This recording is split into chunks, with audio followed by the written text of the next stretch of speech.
Welcome, everybody, to our second What I Wish My Parents Knew forum of the school year. We are excited you're here. As you heard, this meeting is being recorded. If you'd like, you can always turn your camera off if you don't already, if you prefer. My name is Shannon Strassner, and like I mentioned, this is our second What I Wish My Parents Knew forum of the school year. What I Wish My Parents Knew is an action team of the San Diego Military Family Collaborative. The San Diego Military Family Collaborative works with students, parents, community members to bring these forums to families. The forums are informed and shaped by our high school students when we ask them, what do you wish your parents knew? What I Wish My Parents Knew forums are facilitated by student leaders as well as subject matter experts, and you'll get to hear from both of those groups throughout this forum. The title of this forum is What's Really Going On? Listening to Understand My Mental Health. There are two main components to this forum, mental health and communication. And within those, there's lots to consider and explore. We'll be focusing on just a few things within those topics: managing stress and discomfort, supporting one student during difficult times, and 3 actionable steps for strengthening family communication. Those focus areas were determined as a result of student survey responses. We hope you'll walk away with strategies and tools to cope with stress and emotional and mental challenges and clear steps you may take to grow communication. But above all, we hope that you know you're not alone. There's a community within these forums, as well as within the action team of the What I Wish My Parents Knew forum. So now we'd like to share a video created by some of our student leaders about their self-care. Welcome to our What I Wish My Parents Knew forum, What's Really Going On? Listening to Understand My Mental Health. So let's hear from some of our youth leaders about how they take care of their mental and physical health. On runs and play sports because it clears my head and it helps me stay in shape. Nico, how do you take care of your mental health? Well, personally, since I'm a social person, I like to text my friends and FaceTime them to keep active. How about you, Shayla?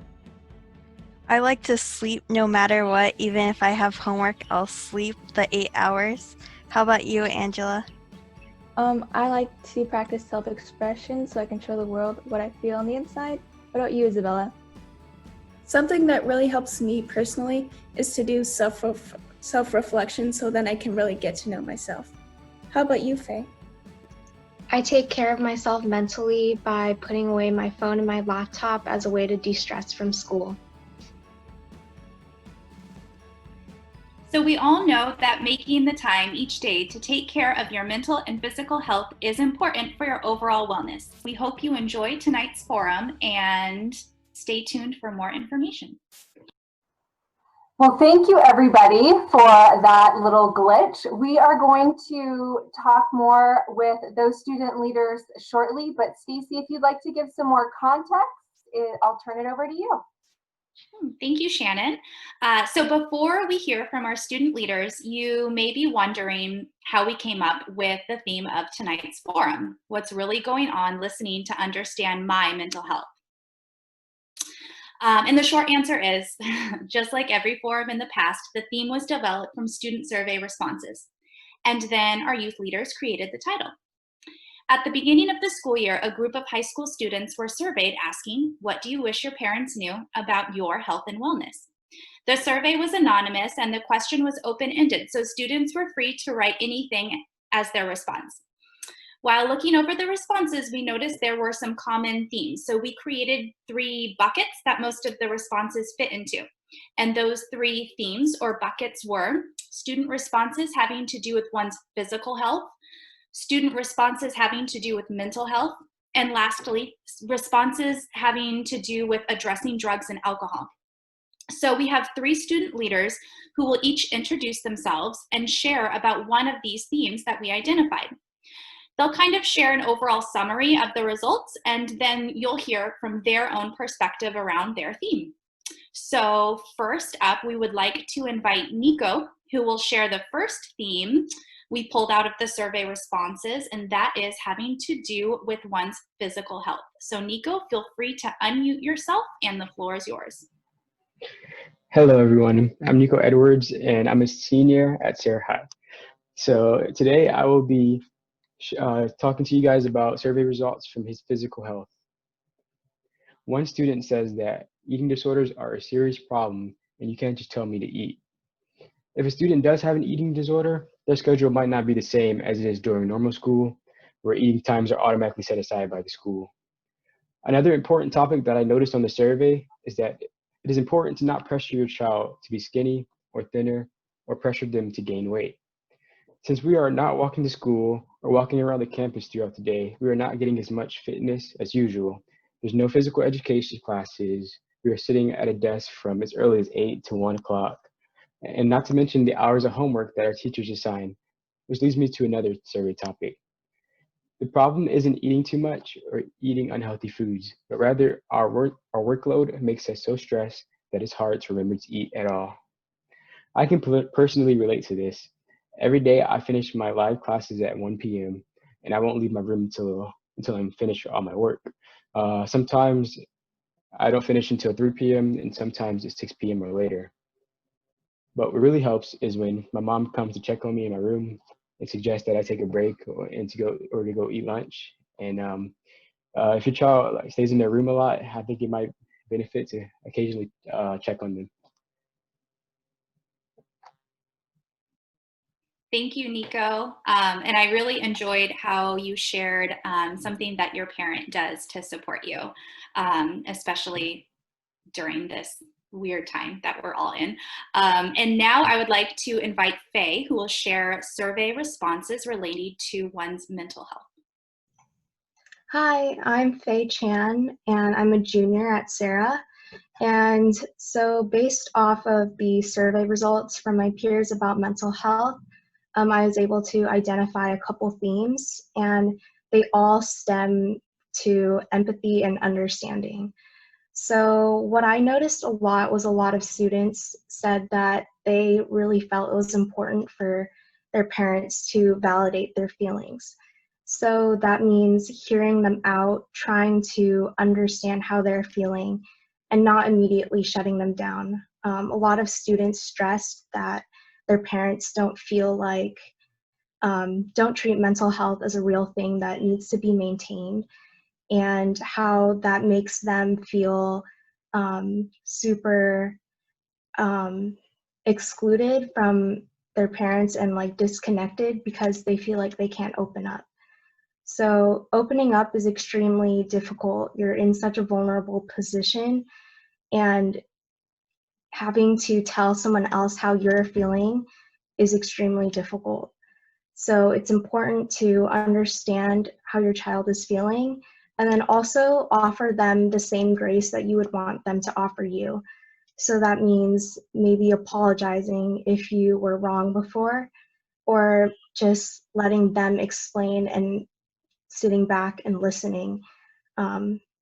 Because a lot of students, again, stress that they feel like their parents don't truly want to think about what they're going through. And also, just being a teenager isn't the same as it used to be back then. You know, we're on our phones a lot, we have a lot of technology and social media, and like Nico mentioned earlier, we are on our computers for at least half of the time that we're awake, from 8 to 1, and then any hours afterwards dedicated to homework. So it's important to give your child the benefit of the doubt if they do say that they're feeling tired or stressed, and to allow them that time to take a break, or to maybe take care of themselves mentally, because having to be academically stimulated for such a long period of time every single day, 5 days a week, is incredibly draining. So just to conclude, just learn to understand how your student is feeling and be open to having a discussion with them, because it's already difficult to open up, and shutting them down so quickly will make them put those walls back up. Thank you, Faye. I think I'm definitely guilty of this as a parent.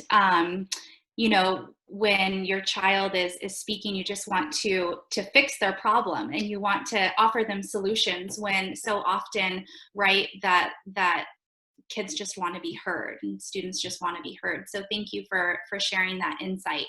I'm now going to welcome Nick, who will be sharing responses having to do with addressing drugs and alcohol in the survey. So thank you. So I'm Nick Alcorn. I'm a sophomore at Serra High School, and I'm going to be sharing about some survey results that are talking about alcoholism, and substance abuse and safety, and how that affects the lives of teens now and back when we're in school and when we're going to be in school again. So even though we aren't at school at the moment and our lifestyles have changed a lot, drugs and alcohol still have an impact on the health and safety of high school students just around the world, basically. A lot of challenges with mental and physical health and parent-teen relationships are caused by a lack of communication and difference in perspective between teens and parents, and this is no different now. As a result, parents and teens often have very different frames of reference about teen substance abuse and general struggles that occur during teen years.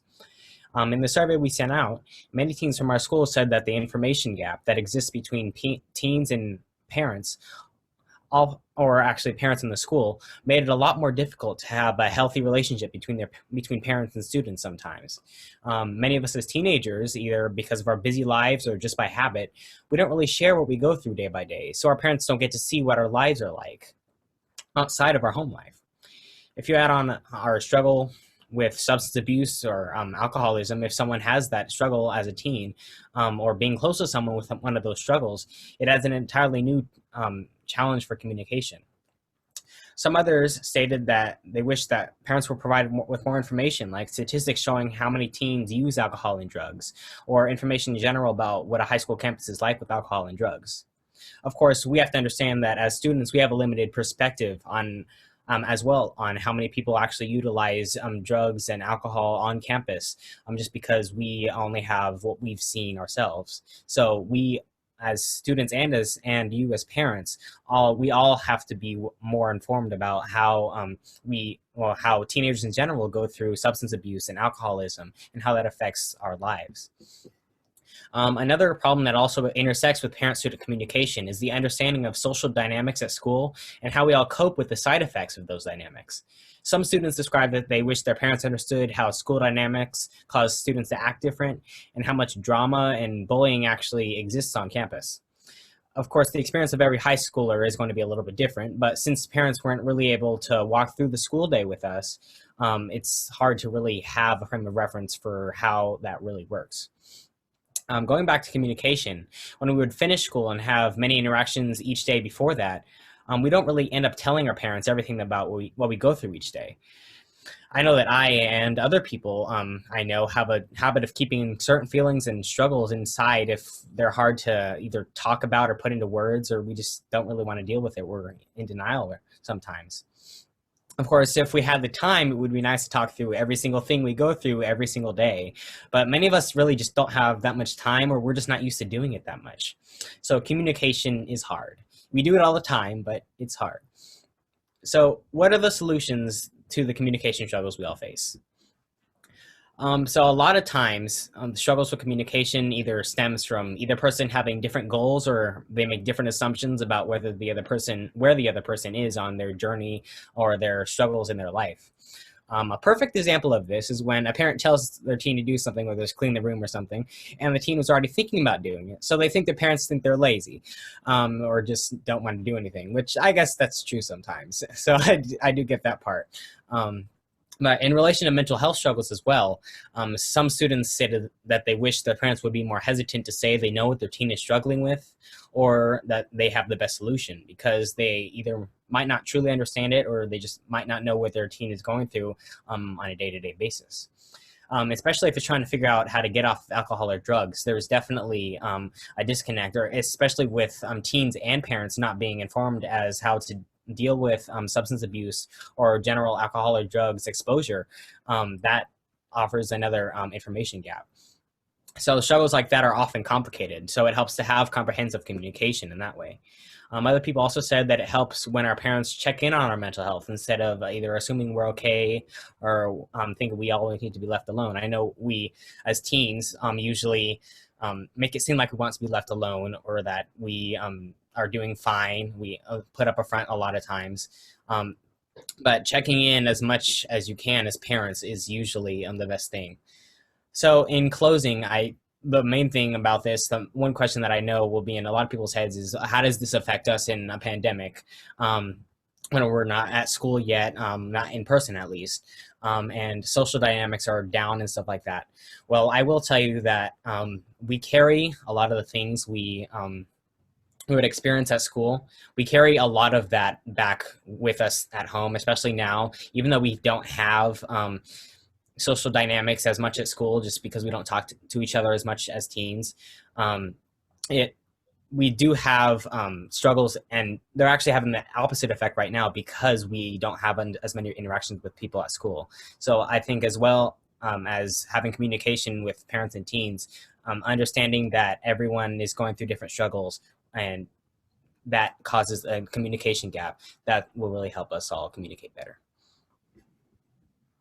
Thank you, Nick. It's so great to hear from all of our youth leaders as they share on a deeper level their peers' perspective related to overall health and wellness, but also a big thank you for giving us all a glimpse inside your world.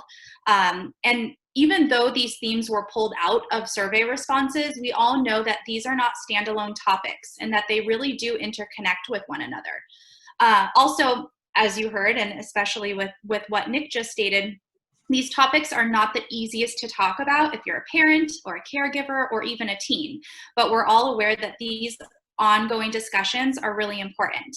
And that's what we're going to dive a little bit deeper into right now. So I would like to introduce another one of our youth leaders, Isabella, who will take us into our next segment. Isabella?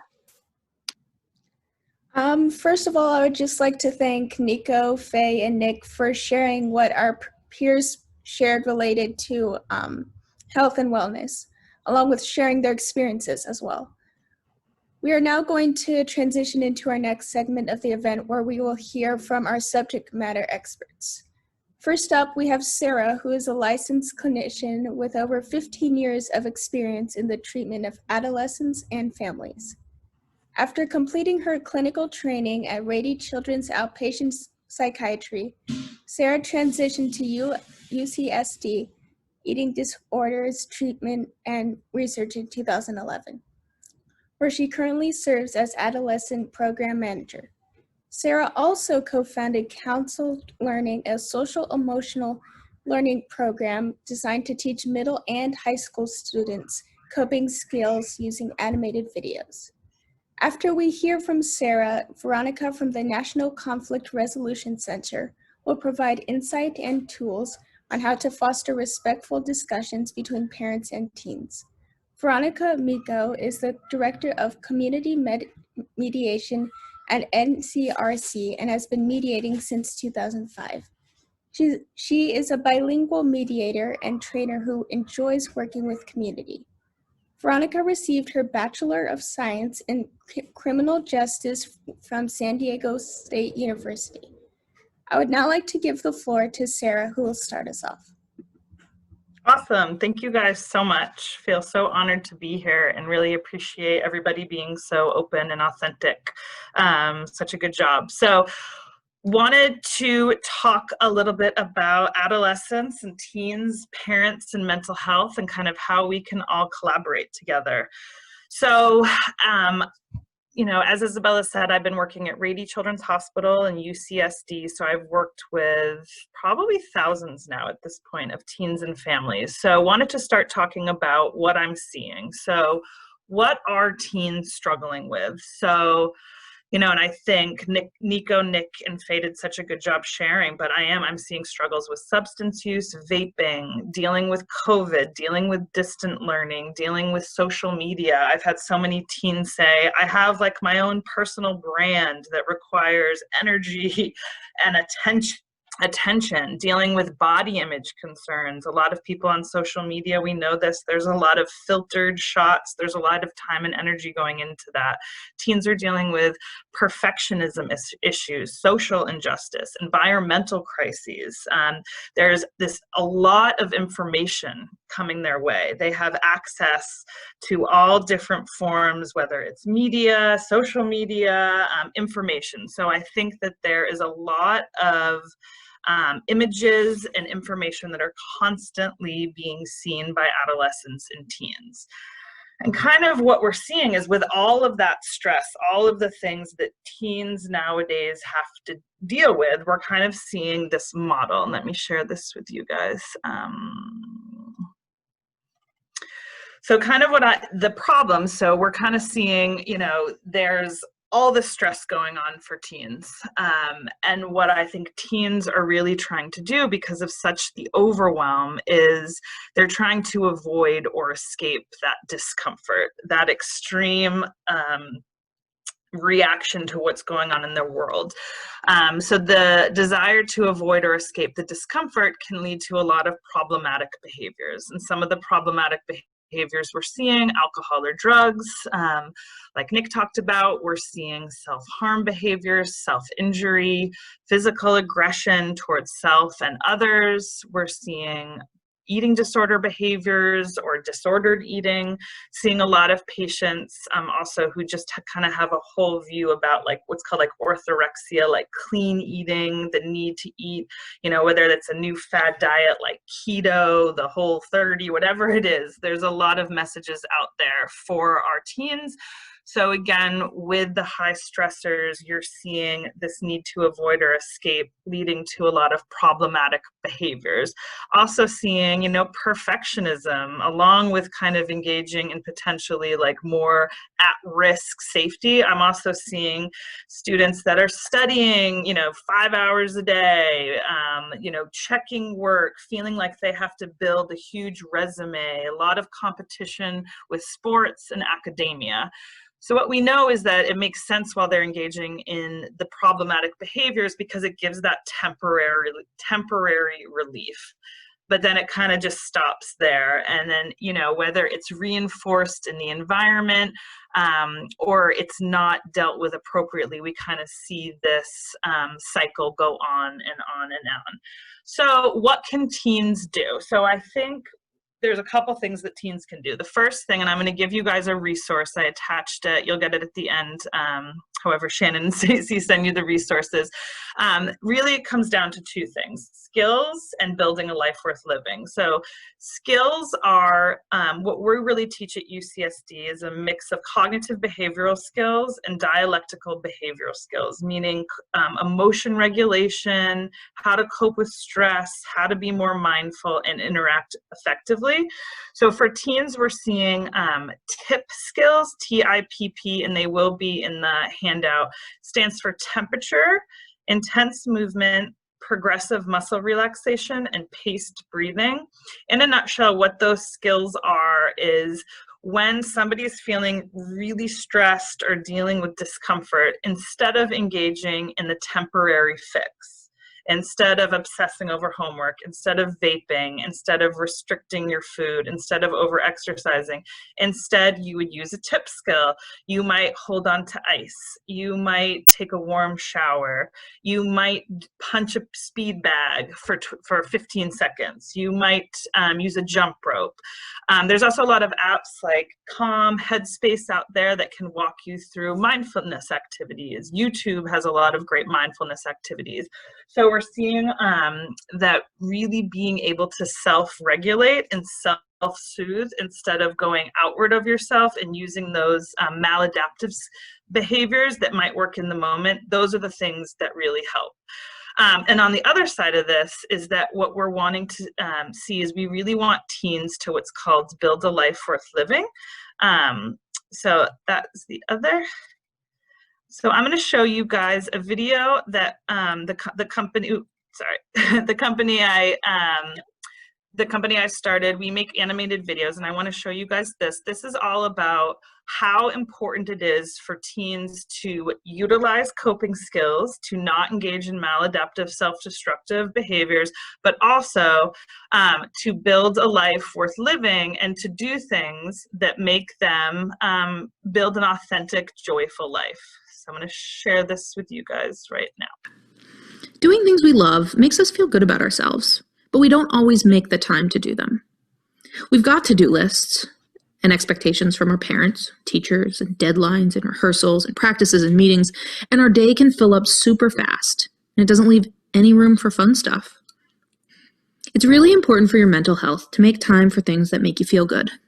Doing things, even little things, can make us feel better, be more resilient and resistant to depression and sadness, and it helps motivate us to keep moving forward when life is tough. Because life can be really tough, and it can be painful. But that doesn't mean we give up. We still need to do things that make us feel good, like skateboarding, playing the ukulele, taking pictures, volunteering, playing with your dog, playing with your neighbor's dog, being a tourist in your own town, just hanging out with your friends. And we want to be careful. Sometimes we do things just because they look good on our resume, or we think they're going to help us get into college or make us seem cool. Those aren't the things we're talking about. We're talking about things that really bring us joy, really allow us to feel connected and feel good about ourselves. And then, of course, there are things we do in the short term that make us feel good in the moment that don't actually help us out in the long term. Hooking up with people we barely know, doing drugs, speeding because we're trying to show off. They all might bring a temporary thrill, but they're not the kind of things that are going to bring us long-term joy. So check in with yourself and see if what you're doing is actually helpful in the long term. Maya struggles to do nice things for herself, like taking a nap during the weekend, going out to her favorite restaurant. And she struggles because she feels like she doesn't deserve doing those things. She has this critical voice in her head telling her that she has to earn nice experiences. She's got to work really hard, get good grades, and be a good friend before she can take care of herself. Unfortunately, what Maya doesn't see is that if she does the things that make her happy, she'll actually be able to work harder, do better in school, and be a good friend. Although Levi struggles with self-harm, the urges go way down when they're participating and performing with their improv group. It's the place where Levi feels the most connected and confident and, ironically, the least self-conscious. Not only does improv keep them busy, but it's also an awesome way to really feel creative and laugh with like-minded people. So what's our takeaway? Do something nice for yourself every day. It will bring a little more positive energy into your life. And over time, that energy is going to accumulate. And your future self will thank you for taking care of yourself today. Doing things. All right. So I wanted you guys to see that, teens and families, because I think it's so important, along with understanding why your teen is stressed, and to kind of get an understanding of why they may be engaging in, risky behavior. It's so important to learn skills, but also for teens to really develop an authentic life. Do things that make you feel joy. It may be different from what your parents expect, but it's really got to tap into what you want. So now the other question is, so what can parents do? How do you guys deal with your teens? And I think that can be really hard, because I think it might be different than what you think your teens should be doing. So how to talk to your teens. So simply, I made this, and you guys can have this for your resources. So how do you talk to your teens about mental health? Well, first of all, you got to practice active listening, being fully present. We all have jobs, responsibilities, things going on. So it can be really hard, but I love the idea of like family meetings, letting everybody connect to each other once a week so that you guys have an active space to really be present. Get off your cell phones, turn them in, turn off the news, turn off the music, whatever is going on, and sit with each other. And I think what Stacy was saying this before, as parents, our knee-jerk reaction is to rescue and fix, and teens hate that. I think they feel it's invalidating. It makes them feel you don't trust them and kind of just want to wash away their pain. I think at the end of the day, it's being able to sit with your own child's discomfort, and it's self-soothing yourself to figure out how you can be there when they're in distress and just listening. Validating, I believe Faye talked about validating. You're right on. Validating an experience and emotion, and just sitting there is validating in and of itself. In the resource section, Stacy and Shannon will send you guys, I added 6 different ways you can effectively validate your child. And it's giving them, validating doesn't necessarily agreeing. It just means that their emotions are valid. In 2020, being a teen is way different than it was when you were growing up. And so it's really taking the time to listen to your child and hear them rather than just trying to solve what's going on. I also think, your kids are smart. You raised them. Great job. They're smart kids. Asking them what they think they need. They may actually be able to give you, once they feel validated, they may be able to give you some feedback. And sometimes they might just want to vent and say, I don't really want help. I just want you to hear me out.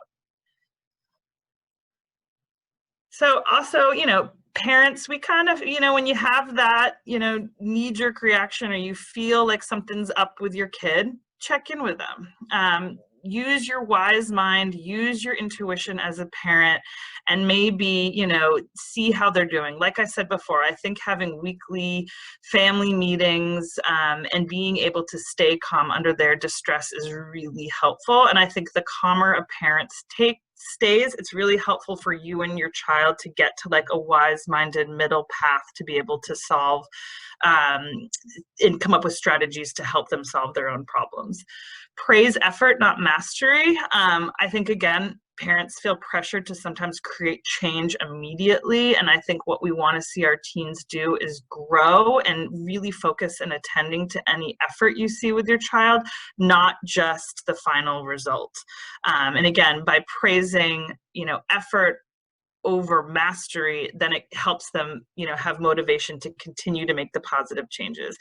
And then lastly, I'm a therapist. I very much think everyone should have a therapist, regardless if you're in crisis or not. So I think sometimes it can be really helpful to be able to have your teen talk to somebody outside of the family. We all remember how awkward it is to share certain things with your family. And I think boundaries are important. So I think it's always helpful to potentially have your teen, adolescent, and teen be able to talk to somebody. And I think I'm out of time. Did I do it good? Yeah, I tried really hard. Perfect. Thank Awesome. you so much, Sarah. You're welcome. There's so much good stuff there.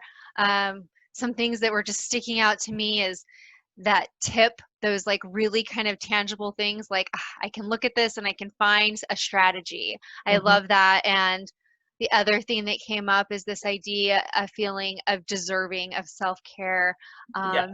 And gosh, like I know some students and possibly myself that have kind of felt that. So I appreciate you so much. And like Sarah mentioned, these resources will be available after. In addition, when you put it on that Google sign-in sheet, or Adrian put a link to go directly to the San Diego Military Family Collaborative's website and access the resources there. So I hope that you all take advantage of them because I think that they're really useful and seem really doable.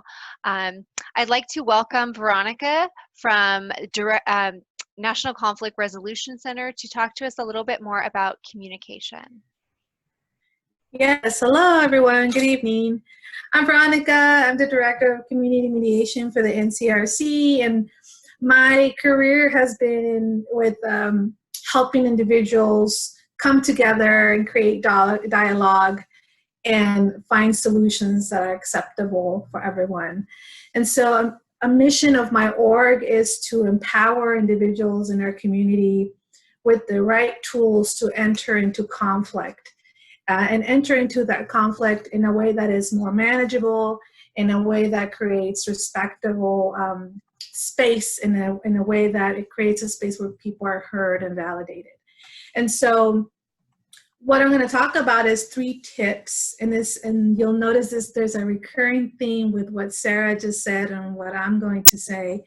But I have 3 tips that it's all about listening for understanding, right? Because conflict is a little bit like fire.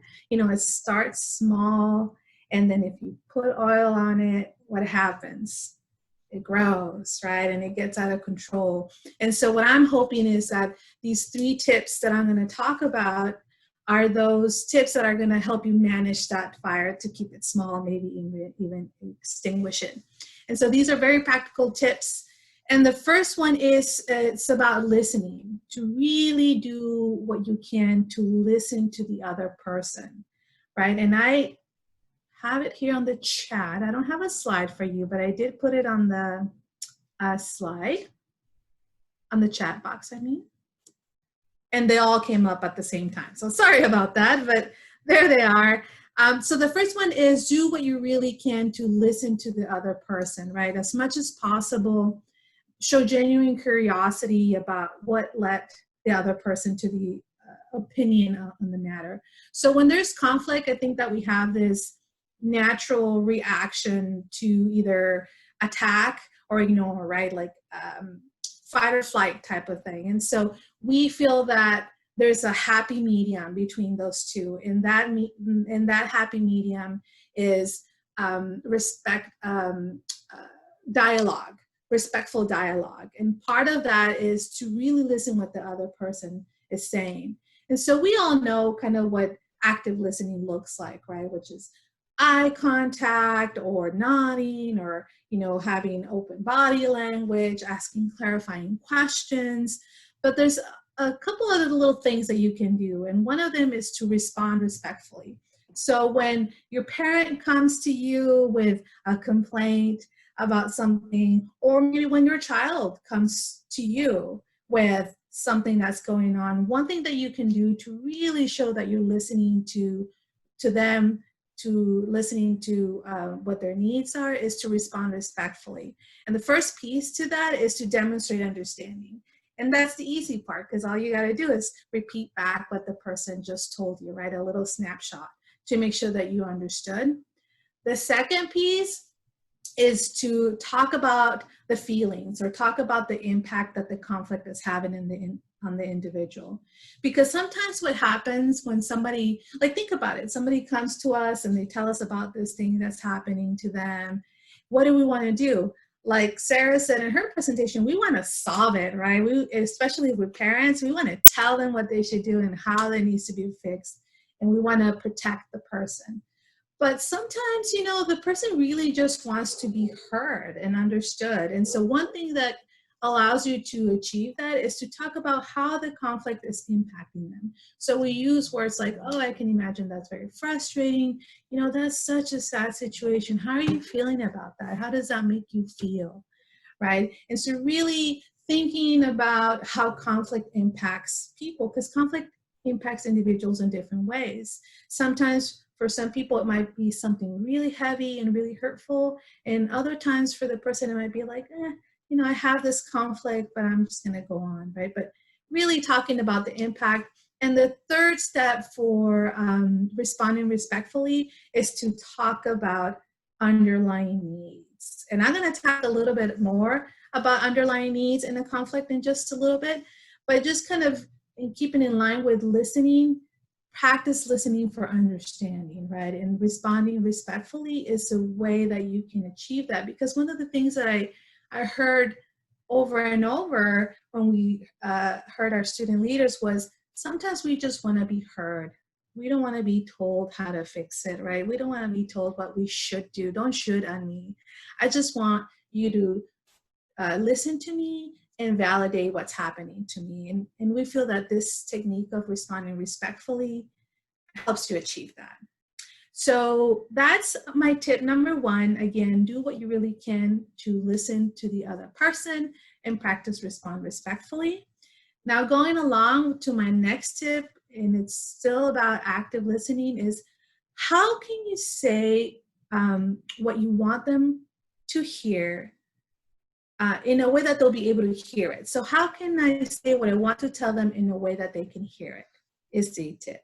So imagine you're having a discussion with your parent or with your child. Maybe you're not agreeing on something and it's obvious that the person is not listening to you. It's clear because they're repeating themselves. Maybe they're focused on something else. So let's think about tips that you can do in the moment to change the information in a way that the other person will be able to hear it. So just kind of think about that for a minute. What can you do, right? Anyone? Maybe 1 or 2 answers? What can you do in the moment? The person's not hearing you. What can you do to kind of change it in a way that they'll be able to hear it? You thought I was going to be talking the whole time, huh? What can you do? I want some tips from our pros here. Anyone?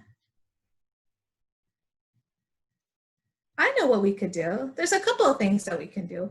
We can change the tone of voice, right? We can bring it down a notch. We come up, when we're in conflict, we come up very high with a lot of energy. You know, we're angry, we're stuck in the mad, and we're pushing and we're pushing. What kind of reaction do you think you're going to get from the other person?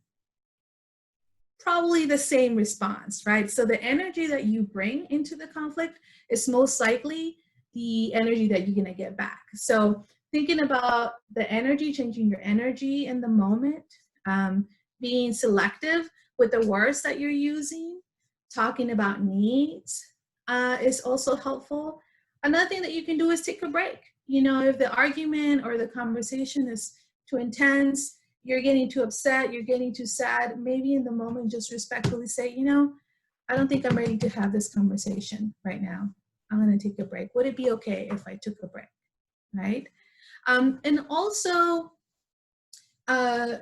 keep the conversation about what the problem is, right? If you start talking about other things, if you start using you know, obscene language, if you make the conversation personal about something that you know really touches the person's buttons, then that's it. That's all the person is going to hear, right?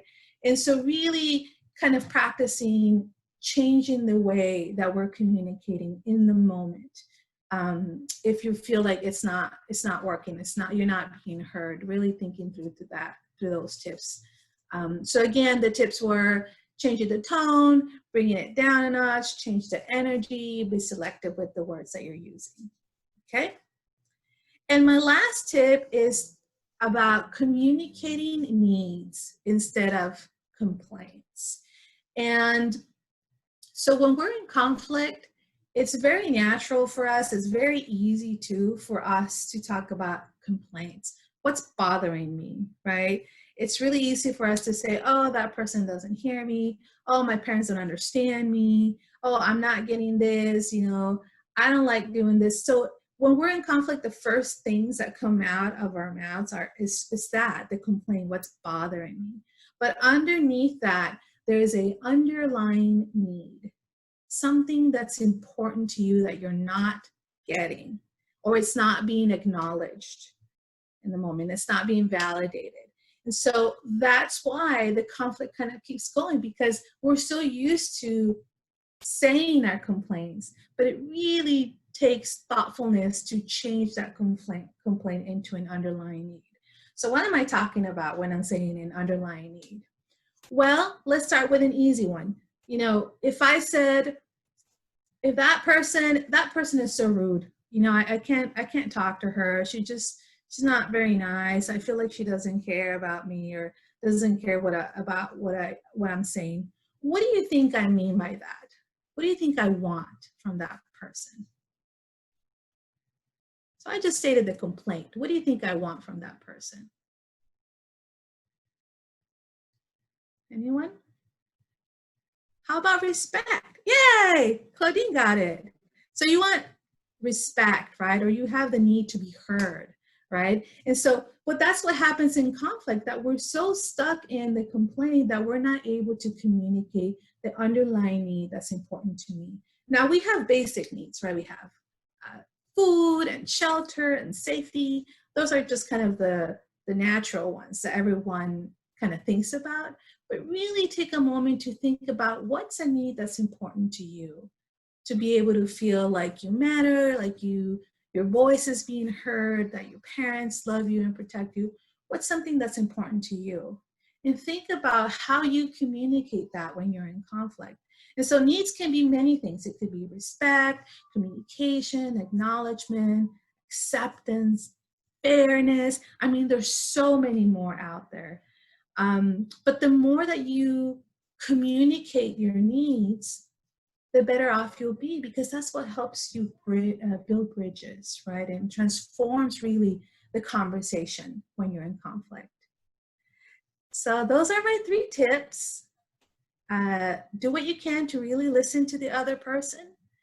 Change the way that you're communicating. What can you, or how can you say what I want them to hear in a way that, you know, they'll be able to hear it, and communicate your needs instead of your complaints. And I'm sorry if I was going a little too fast. I really, as you can tell, I love talking about this, and I can just go on and on and on forever, and I wanted to just get all that information in there. Thank you.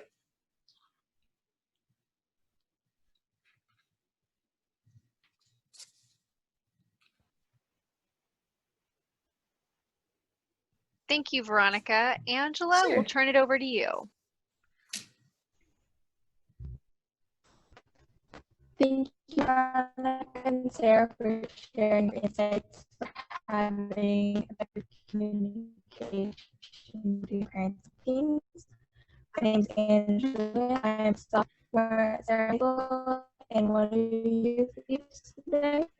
Now we are going to be transitioning to our panel. This will give you guys an opportunity to ask questions to guest panelists, Sarah and Veronica, and as well as our youth leaders. Tonight, your youth leaders are Shaden, who are juniors at high school, and who is a sophomore at Serra High School. Feel free to type any questions in the chat. Okay. So now I'm going to turn this to Lisa Bridges, who is the Senior Program Manager of Safe Indigo's Alcohol and Other Programs in the North Central region.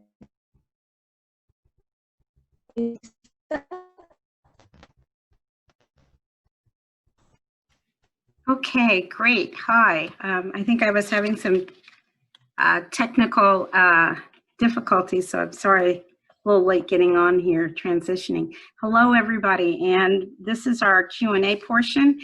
And I think that, well, we've just heard some really great information. Some of the questions that have been prepared have kind of been answered.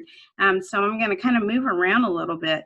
You know, we've heard a lot about all the stressors and the things that our young people are under. We've heard about that from Nick and Shada and Faye. So I have a question for our youth, and that is, how would you define self-care? You know, we, as adults, older adults, we tend to define it, you know, a lot of different ways, but, you know, we really want to know what are some of the ways that you would involve yourself in self-care. And you can just unmute yourself and just answer the question. So wait, I think of self-care is when like I do something that'll help me. Like for example, I do an activity that'll boost my mood so I can get through the day. Okay, great. Thanks. Nick or Faye? Oh, sorry.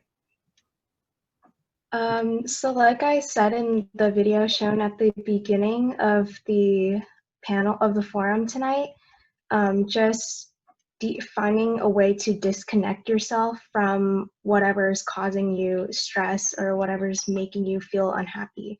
So for me right now, that's just mostly anything to do with like deadlines, school, like, and the best way for me to disconnect from all of that is just turning off my technology for a certain period of time and doing something like reading a book or going on a walk, just finding some space for yourself to healthily cope with what you're dealing with and separating yourself from what's causing you to be stressed.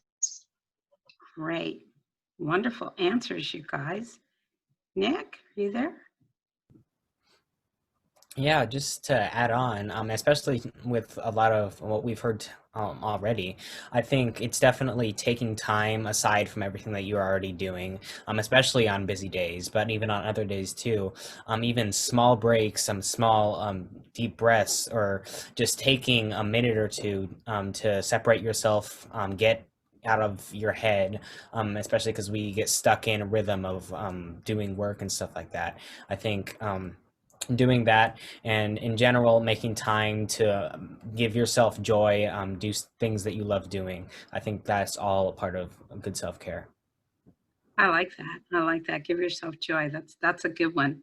So now I have a question for our subject matter experts, for Serra and Veronica.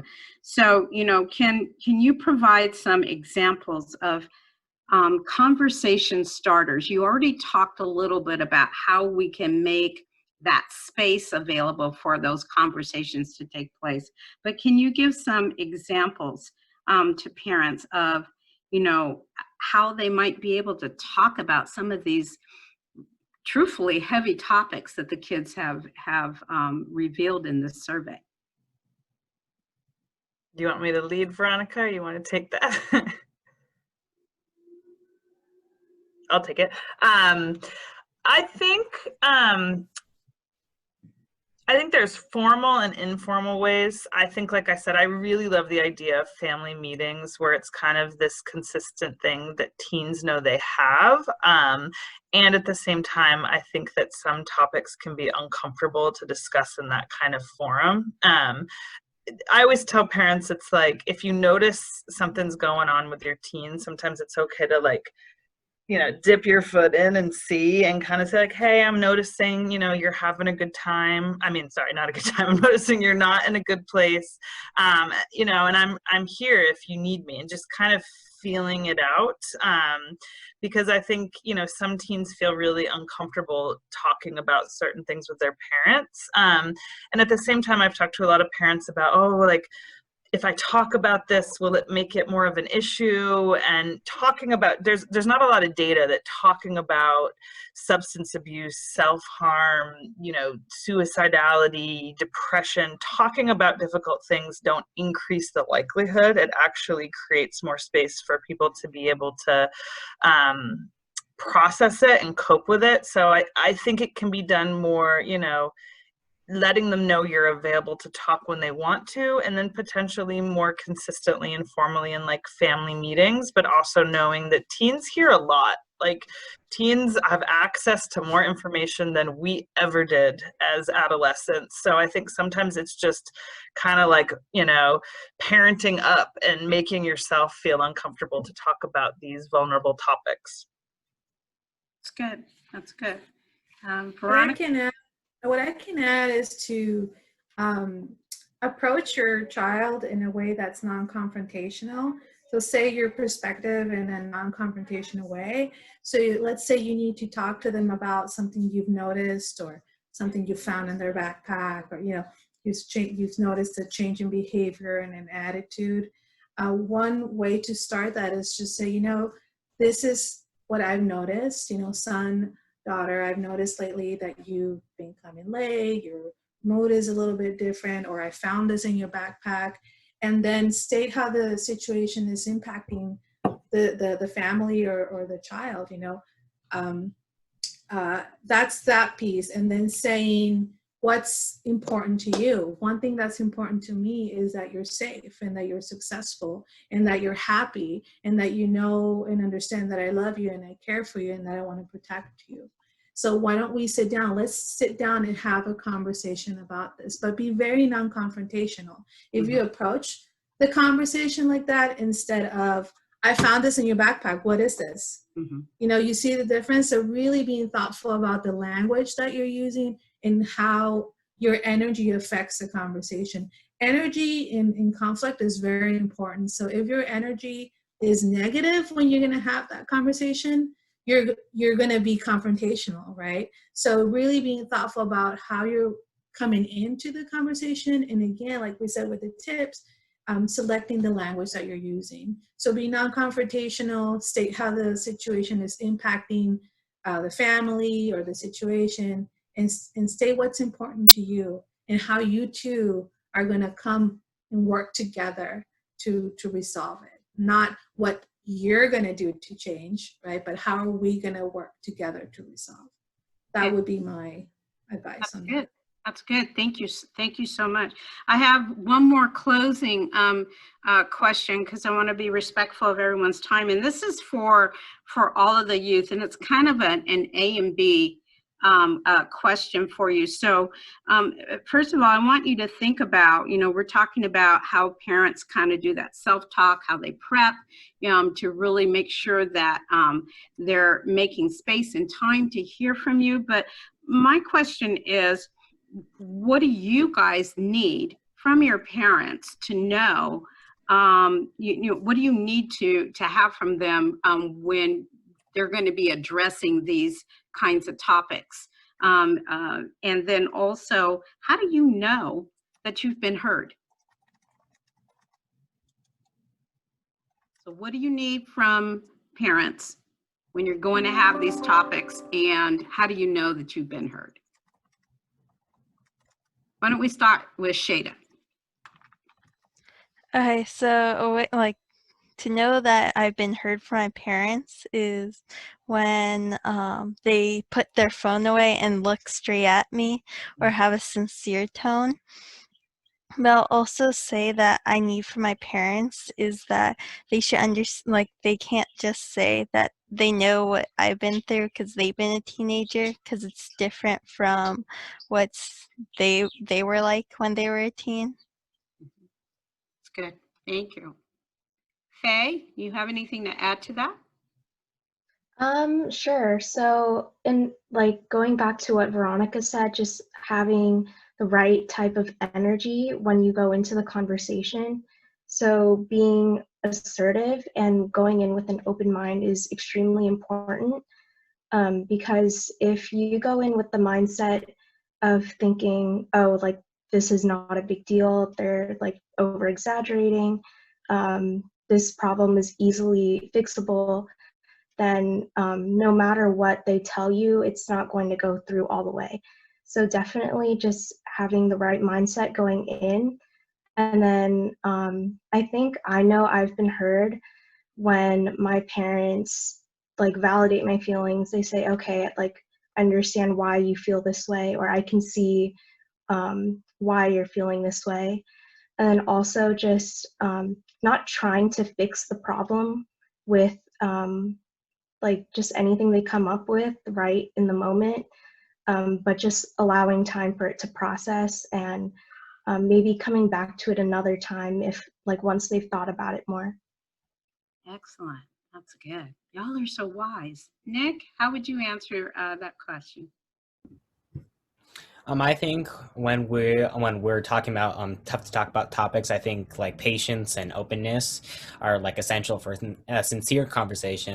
And I think again, like Faye said, viewing it as like less of a hassle or less of like just something that you don't really want to do, something that's not really important, but instead more like a connection that you can have, or just something that will help your relationship, that also helps to have a good conversation.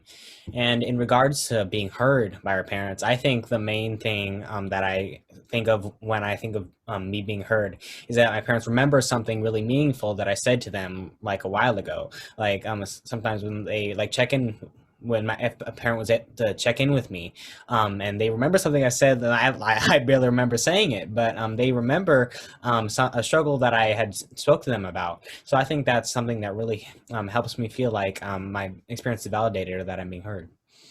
Great, great. Well, thank you guys so much for your candor. Let's give our panelists a nice virtual round of applause, a little golf clap there. And I'm going to go ahead and turn it back over, I think, to Stacy. Well, we actually have a resource that we want to talk to you about. So go ahead. There was a question, Lisa, thank you, in the chat. Let's see. Claudine, from Claudine. Yes, I see it. Does anyone have an easy to follow, student-friendly recipes for breakfast, lunch, or snacks? Is that the question? Yeah, and this is Claudine. I just thought I'd explain further. Like, I know it sounds trivial, but you know, they're not, as one of the students was saying earlier, they're not eating at regular intervals as they used to when they were in classes. And we just don't have the bandwidth, since we're all at home, to be preparing nutritious, you know, lunches that they would take with them. So they're at the age where they should do it on their own. But I notice, you know, just that I think are easy, but maybe not necessarily healthy. Thanks, Claudine. I don't think it's trivial. I'm wondering, Sarah, not to put you on the spot, but I'm wondering, based on kind of your area of expertise, if you have Yeah, I mean, I think nutrition goes back to self-care, and I think as adolescents, teens move into young adulthood and, you know, launching, it's important for them to get more independence around self-care. I mean, I think you can always use, I had told Claudine, you can always use a dietitian. Dietitians are licensed clinicians who have a really good understanding of what your kiddos needs nutritionally. But I think if you want just like basic, I mean, I think what we really teach at UCSD in our dietary is, you know, all food is good food in moderation. There's no good, bad, ugly foods. They're just, all foods have different nutritional value. Some have more, you know, fuel than others, but all food is okay. So I think the overall message is like consistent eating patterns, breakfast, snack, lunch, snack, dinner, snack, along with diversity. But I think in terms of like figuring out what your kiddo and how to make it easy, I know a lot of parents do, like, you know, they get everything for the week done Sunday night, they make out a menu. I think as your kiddos grow, I think they can be a part of that process, and maybe, you know, making individualized bags of things and you can grab from that. But yeah, I think like preparing together on a Sunday, I think it can be hard for them to fully do it on their own, but I think with the goal that when they launch, they know how to you know, overall feed themselves. But I think sometimes people have hired on a dietitian just to get overall basic menus, but I think the overall idea is diversity and consistency.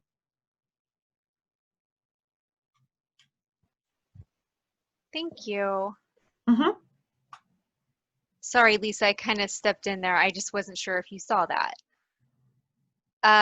So now we will turn it over. Like Lisa said, we have a resource. We'd like to invite Akia to share. Good evening, everyone. I am the Southern California State Consultant for Military OneSource and a part of the San Diego Military Family Collaborative. And I have about 18 of the Connecting with Kids in a Disconnected World, which is a great book. There's kind of a little description on there, but it's basically practical and proven strategies to help adults to improve their connection with kids of all ages. And so I have read it. It's a great tool to use, whether you have like younger kids or teenagers. It's just a great way to help us to stay connected, especially now during the pandemic. And with social media, it just helps parents stay connected. So I do have 18 that I'd like to give away if there are any parents interested. Thank you, Akia. And so what we're going to do with that is we will send out an email with all of the resources that our subject matter experts shared this evening. And then you can simply, I don't know if it's a Google Doc or respond to the email, but there will be instructions where you can request one of those booklets. So thank you so much, Akia. And just if you have any questions regarding these forums, our contact information is on there. And our next forum is Tuesday, February 23rd, and the topic is to be determined.